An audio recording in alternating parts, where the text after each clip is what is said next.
Evening everyone. देखो last class में हमने पढ़ा था expression for rate of reaction. Rate of reaction के लिए हम कैसे एक्सप्रेशन लिखते हैं, ठीक है। और इससे रिलेटेड देखो कैसे कैसे क्वेश्चन पूछे जा सकते हैं। तो देखो इसमें अगर हम बात करें क्वेश्चन की, कोई भी रिएक्शन दे रखी है, मान लो 2a + b, इससे बन रहा है 3c, ठीक। और इसमें दे रखा है the rate of formation of C is 1.4 multiply by -4 और कंसंट्रेशन की यूनिट क्या होती है, मोल पर लीटर पर सेकेंड, ठीक। देन कैलकुलेट, पहला है रेट ऑफ रिएक्शन और दूसरा है rate of disappearance of A, ठीक। तो देखो कोई भी केमिकल इक्वेशन दे रखी है 2a + b और इससे प्रोडक्ट बन रहा है 3c और इसमें क्या दे रखा है, rate of formation of c हमें दे रखा है और ये क्या पूछ रहे हैं, what will be the rate of reaction and calculate the rate of disappearance of A, ठीक है। तो देखो कल ही हमने रेट लॉ एक्सप्रेशन पढ़ा था, उसके अकॉर्डिंग अगर इस पे अप्लाई करें हम तो रेट किसके इक्वल होगी, rate equal to minus T rate of disappearance of A equal to divided by stoichiometry 2, ठीक है, equal to rate of disappearance of B dt equal to rate of formation of C product dt और stoichiometry क्या है 3 1/3 plus sign, ठीक है। तो अब देखो हमें क्या दे रखा है, रेट ऑफ फॉर्मेशन ऑफ सी हमें दे रखा है, ये हमें दे रखा है और ये हमें निकालना है और ये निकालना है, ठीक है। तो देखो एक चीज हमें दे रखी है, रेट हमें निकालनी है, तो हम क्या करेंगे, दोनों को कंपेयर करेंगे, ठीक है। तो रेट किसके इक्वल हो जाएगी, रेट इक्वल टू 1/3 dc/dt, ठीक है। अब देखो रेट ऑफ फॉर्मेशन ऑफ सी हमें दे रखा है कितना, ये, ठीक है। यहाँ पे हम क्या लिख देंगे, रेट इक्वल टू 1/3 और इसकी जगह पे क्या पुट कर देंगे हम, इसकी देखो फॉर्मेशन हमें दे रखी है 1.4 मल्टीप्लाई बाई 10⁻⁻⁴, ठीक है। पॉइंट को हटाएंगे 10 और कितना आ जाएगा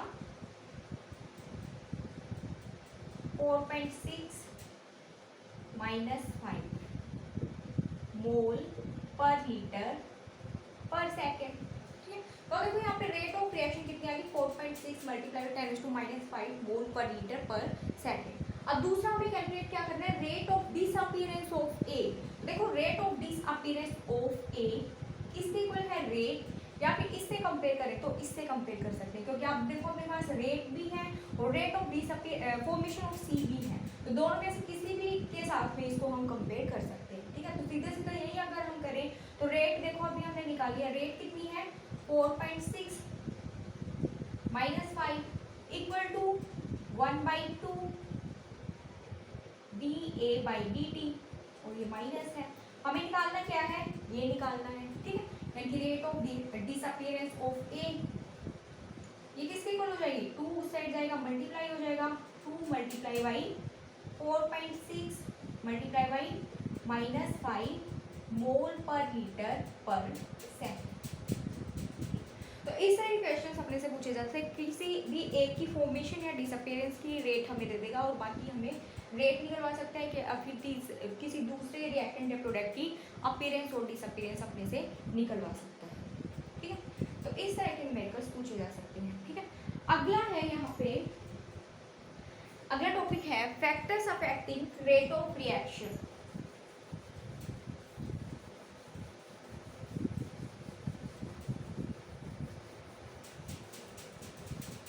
फैक्टर्स अफेक्टिंग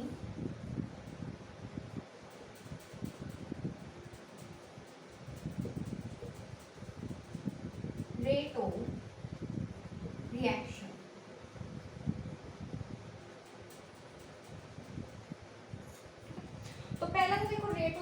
कल भी हमने बात की थी, कोई भी रिएक्शन स्लो है, फास्ट है, मॉडरेट है, वो किस बात पे डिपेंड करता है? Nature of bond present between the reactant molecule, यानी कि रिएक्टेंट मॉलिक्यूल में जो बॉन्ड प्रेजेंट है वो कैसा है, उसका नेचर कैसा हो, ज्यादा स्ट्रॉन्ग है, वीक है, किस टाइप का है। ठीक है, तो पहला तो यहाँ पे क्या हो गया, नेचर हो गया,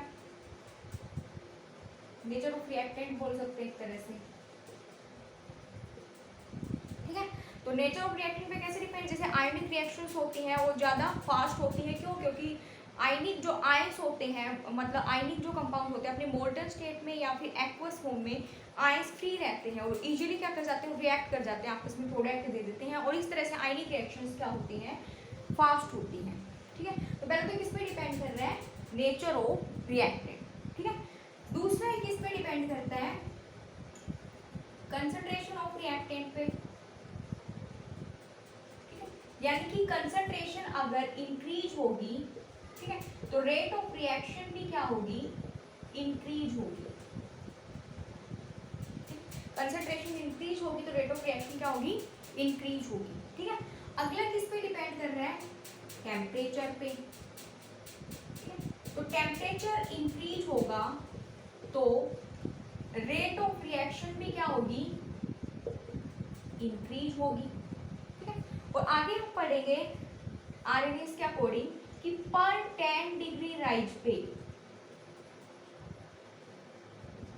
जो रेट ऑफ रिएक्शन है वो क्या हो जाएगी, डबल। उसी तरह से टेम्परेचर का इफेक्ट है, जैसे जैसे टेम्परेचर इंक्रीज होगा रेट ऑफ रिएक्शन क्या होगी, इंक्रीज होगी। ठीक है, अगला क्या है,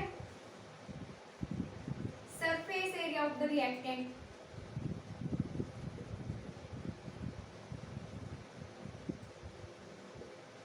ठीक है, जैसे जैसे सरफेस एरिया इंक्रीज होगा हम बोल सकते हैं रेट ऑफ रिएक्शन भी क्या होगी, इंक्रीज होगी।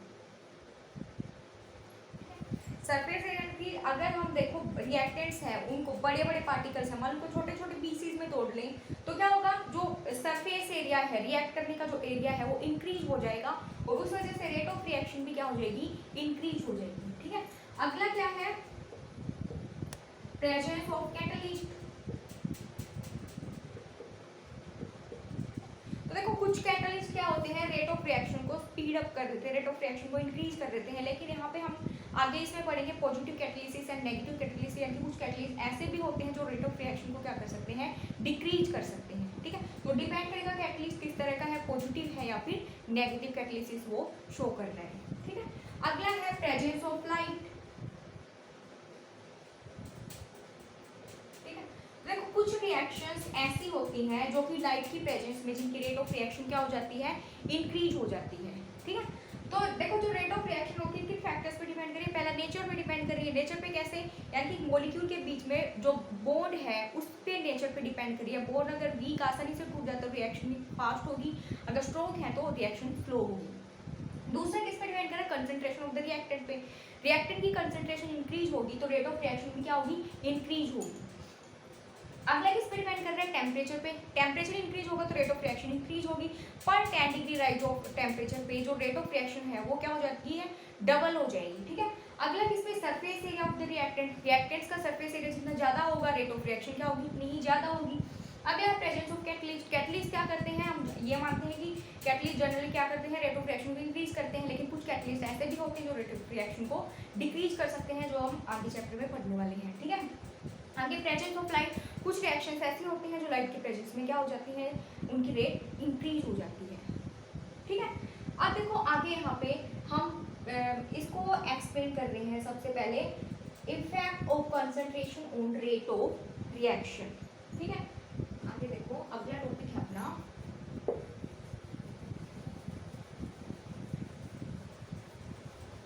Effect of concentration on rate of reaction.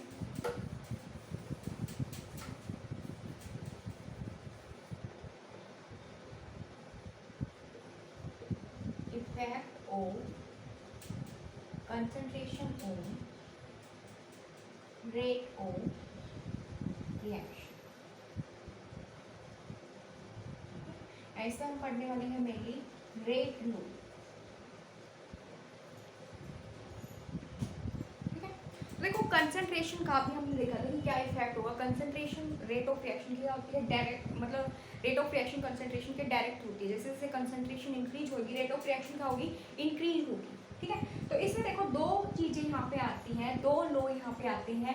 एक तो है थ्योरेटिकल और दूसरा है एक्सपेरिमेंटल बेसिस पे। तो देखो जो थ्योरेटिकल है वो हमने पढ़ा है 11th क्लास में, लॉ ऑफ मास एक्शन। ठीक है, और एक्सपेरिमेंटल जो है वो है rate law.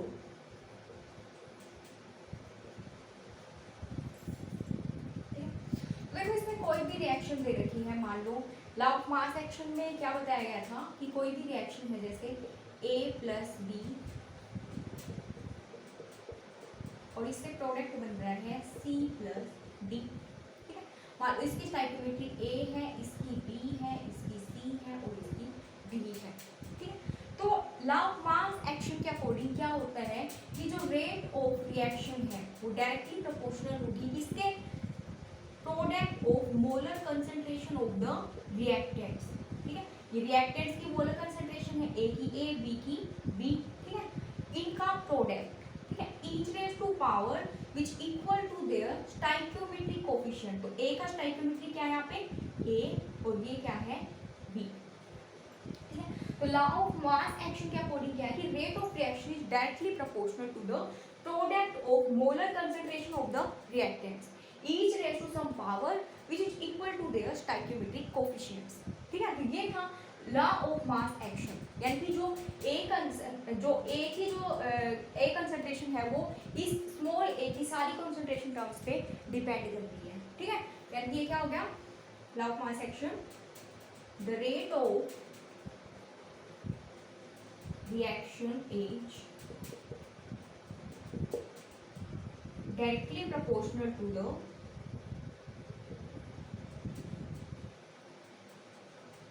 product of molar concentration of the reactants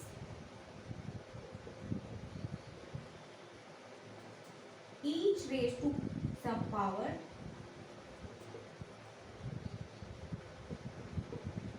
which is equal to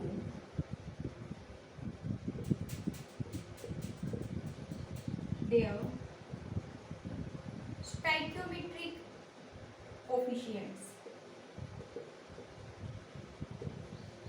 यानी कि सारी A टर्म्स पे डिपेंड कर रही है कंसंट्रेशन, सारी B टर्म्स पे डिपेंड कर रही है इसकी कंसंट्रेशन। ठीक है, ये क्या था थ्योरेटिकल था। ठीक है, लेकिन जो रेट लॉ है वो क्या है एक्सपेरिमेंटल है। ठीक है, उसमें क्या बताया गया है, हालांकि क्या होता है रेट जो ऑफ रिएक्शन होती है वो रिएक्टेंट्स की मोलर कंसंट्रेशन के प्रोडक्ट के डायरेक्टली प्रोपोर्शनल होती है, लेकिन जो पावर होती है ना वो स्टाइकियोमेट्रिक कोफिशिएंट के इक्वल हो भी सकती है और नहीं भी हो सकती। ठीक है, यानी कि मान लो कोई भी रिएक्शन है ए बी, प्रोडक्ट बन रहा है सी बी डी। ठीक है, तो जो रेट ऑफ रिएक्शन है डायरेक्टली प्रोपोर्शनल होगी मोलर कंसंट्रेशन ऑफ ए और मोलर कंसंट्रेशन ऑफ बी का प्रोडक्ट ई से टू सम पावर। हो सकता है ए में से मान लो अल्फा टर्म्स पे ही डिपेंड करे। ठीक है, इस बी में से मान लो बीटा टर्म्स पे ही डिपेंड करे। ठीक है, अब ये जो अल्फा है ये ए के इक्वल हो भी सकता है, इससे कम भी हो सकता है, इनकी नॉट इक्वल भी हो सकता है। ऐसे बीटा है ये स्मॉल बी के इस कोफिशिएंट के इक्वल हो भी सकता है और नहीं। ठीक है, यानी रेट लॉ एक तरह से क्या हो गया, एक एक्सप्रेशन हो गया। ठीक है, जो कि क्या करता है रेट ऑफ रिएक्शन को मोलर कंसंट्रेशन की टर्म्स में क्या करता है रिप्रेजेंट करता है, एक्सप्रेस करता है। ठीक है, तो प्रोपोर्शनलिटी को यहाँ पे हम हटाएंगे तो कांस्टेंट लगा देंगे के और ये क्या बन गया ए अल्फा बी बीटा। ठीक है, के यहाँ पे क्या है रेट कांस्टेंट,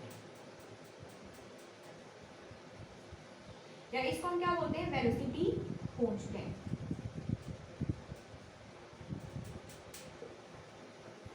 और ये है रेट लॉ एक्सप्रेशन।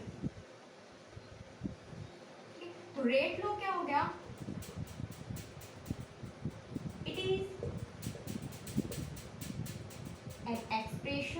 ये वाला पॉइंट ध्यान में रखना है कि रेट फ्लो क्या होता है, एक्सप्रेशन होता है, ठीक है, which express rate of reaction in terms of molar concentration of the reactant each raised to some power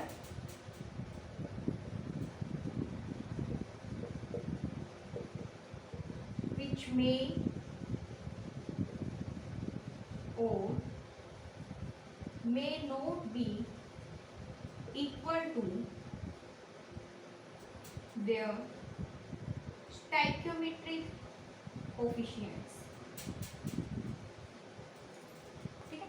तो रेट फ्लो क्या होता है, एक एक्सप्रेशन होता है जो कि क्या करता है, रेट ऑफ रिएक्शन को रिएक्टेंट की मोलर कंसंट्रेशन के टर्म्स में रिप्रेजेंट करता है, एक्सप्रेस करता है, ठीक है, which express rate of reaction in terms of molar concentration of the reactants, ठीक है, each raised to some power which may or may not be equal to the stoichiometric coefficient, यानी कि stoichiometric coefficient के equal हो भी सकती है और नहीं भी हो सकती, क्लियर है, ठीक है। अब देखो k यहाँ पे क्या है, रेट कांस्टेंट हम इसको बोलते हैं, फिर क्या बोलते हैं, वेलोसिटी कांस्टेंट, ठीक है। तो अगर मान लो कि जो A है, मान लो रिएक्टेंट A है, उसकी मोलर कंसंट्रेशन को हमने यूनिटी मान लिया, ऐसे मान लो B की भी क्या है, कंसंट्रेशन यूनिटी है, तो यहाँ पे रेट किसके इक्वल आ जाएगी, अगर हम यहाँ पे वैल्यू पुट करें 1 1 तो रेट किसके इक्वल आ गई, K, या बोल सकते हैं ये K क्या है, रेट कांस्टेंट। तो रेट कांस्टेंट क्या है, it is the rate of reaction when molar concentration of each of the reactant is unity, ठीक है, ये तो क्या हो गया, it is the rate of reaction when molar concentration of each of the reactant is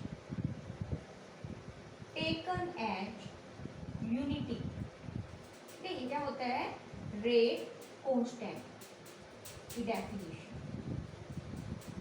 ठीक है। तो रेट कांस्टेंट क्या हो गया, अगर मतलब रिएक्टेंट और प्रोडक्ट की जो मोलर कंसंट्रेशन है वो यूनिटी हो जाए तो उस केस में उस टाइम पे जो रेट ऑफ रिएक्शन होगी उसी को हम क्या बोलते हैं, रेट कांस्टेंट के, ठीक है।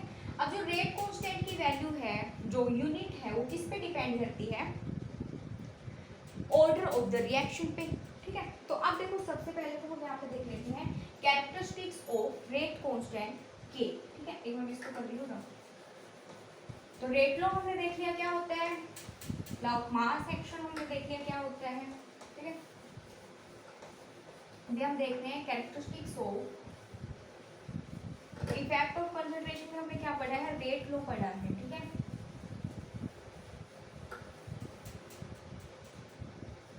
आगे है कैरेक्टरिस्टिक्स ऑफ के यहाँ पे क्या है, रेट कांस्टेंट,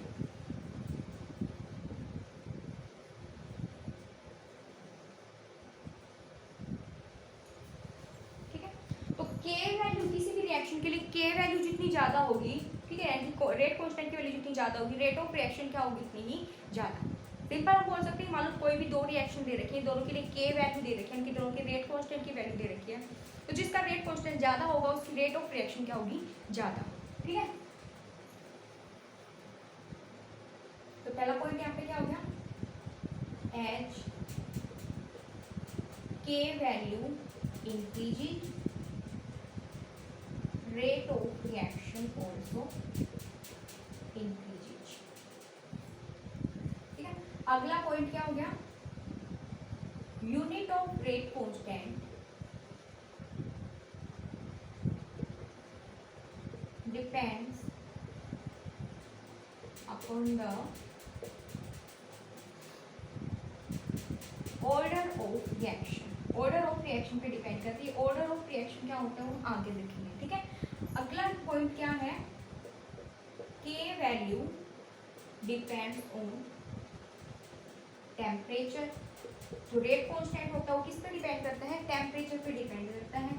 अगला it doesn't depend on concentration, उसकी कैरेक्टरिस्टिक्स क्या क्या होगी, एक तो के वैल्यू जितनी ज़्यादा होगी रेट ऑफ रिएक्शन क्या होगी उतनी ज़्यादा। अगला एक टेम्परेचर पे डिपेंड करती है के वैल्यू, यानी कि टेम्परेचर अगर चेंज होगा तो के वैल्यू भी क्या होगी, चेंज होगी। लेकिन कॉन्सेंट्रेशन का रेट कॉन्स्टेंट पे कोई भी इफेक्ट नहीं पड़ता है, ठीक है। अगला क्या हो गया, के वैल्यू की जो यूनिट होती है वो हर एक रिएक्शन के लिए अलग अलग होती है। क्या अगर रिएक्शन फर्स्ट ऑर्डर है तो उसके लिए रेट कॉन्स्टेंट की यूनिट अलग होगी, सेकंड के लिए अलग होगी, थर्ड के लिए अलग होगी, ठीक है। तो अब देखो सबसे पहले तो हमें देखना होगा कि ऑर्डर ऑफ रिएक्शन क्या होता है, और फिर हम देखेंगे कि अलग अलग ऑर्डर ऑफ रिएक्शन के लिए रेट कॉन्स्टेंट की यूनिट क्या क्या होती है, ठीक है। तो ये हम पढ़ेंगे अगले लेक्चर में, ठीक है।